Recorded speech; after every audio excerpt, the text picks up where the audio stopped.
Hi guys, how's it going? It's me, iSirMac. Kamusta po kayo? Today for this video, we're up for a reaction video. But before that, kung bago ka lang po sa akin channel, let me introduce myself first. I'm iSirMac and I do reaction videos. Gumagawa din po tayo ng mga e-learning videos and also pinag-uusapan din po natin ang mga trending topics na nangyayari ngayon sa loob at labas ng ating bansa. And if you're a returning subscriber naman po, well, maraming salamat sa pagbalik. So yun nga guys, after almost a month na hindi po ako nakapag-upload dahil sa medyo napakaraming commitments, napakaraming trabaho na kailangan gawin, tapusin. Finally, we are back. I know na medyo marami-rami po akong na-miss ng mga performances, ng mga acts, ng mga kailangan natin gawa na reaction.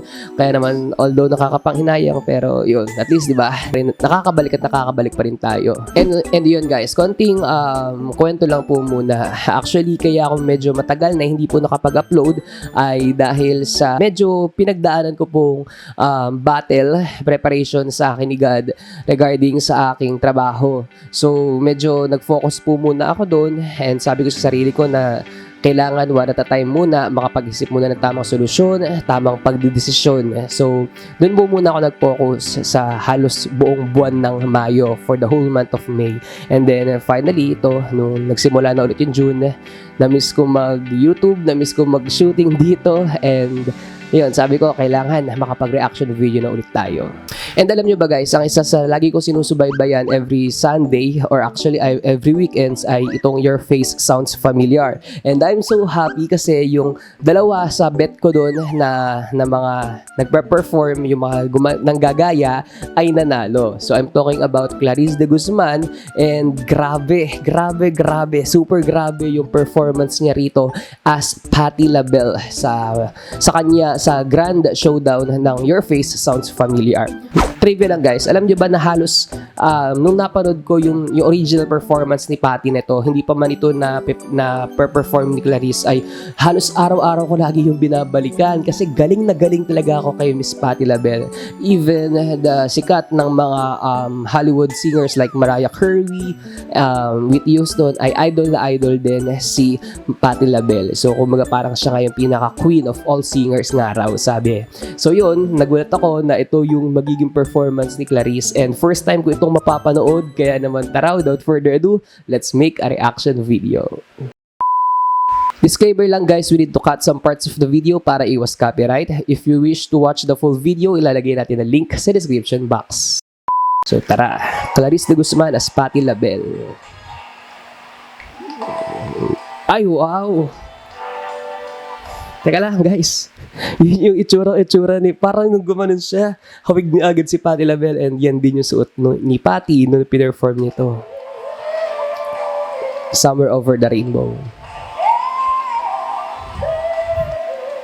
Nice! Yun yung isa sa trademark ni Patti nung kinakanta niya to yun. Fly! Yung kaya niya paglaruan yung boses niya. Wow! Medyo nagiging okay na ako pero ganyan yung performance ni Patti nung pinerform na itong Somewhere Over the Rainbow.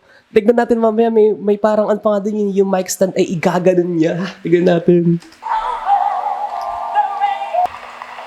Wow. So yun po ang performance ni Klarisse de Guzman singing Somewhere Over the Rainbow sa version po ni Miss Patti La Belle during the grand showdown ng Your Face Sounds Familiar. Grabe, panalo talaga ng performance na ito. Habang pinapanood ko po ito, parang pakiramdam ko ay hindi si Klarisse yung napapanood ko. As in talagang si Miss Patti yung napapanood ko kasi halos ganun yung performance niya. Kuwang-kuwa niya yung arte ng boses, yung paglalaro dun sa boses niya, tsaka yung mga hand gestures, yun. Kuwang-kuwa talaga yun. And isa sa talagang na-notice ko ay parang, alam niyo, parang tunog black singer talaga si Miss Klarisse. Yung diction niya, yung vibrato, and everything. Kaya no wonder kung bakit siya yung nanalo dito sa season na ito ng Your Face Sounds Familiar. Actually, nagustuhan ko rin yung performance niya nung ginaya niya naman si Miss Lanim Salucha, singing Bukas na Lang Kita Mamahali. Kaya naman grabe, congratulations kay Klarisse de Guzman. Ang galing, sobra. Ang galing ng mga Team Sara dyan. So yun, that's my reaction and that's my comments. If you like my reaction and comments, kindly like and share itong video para mapanood pa po na iba. And also guys, kung hindi ka pa po nakasubscribe, I hope you consider subscribing. Just click the subscribe button button and also click the notification bell for you to be notified every time I have a new upload. This is iSirMac. See you po on my next video and I'm saying bye-bye.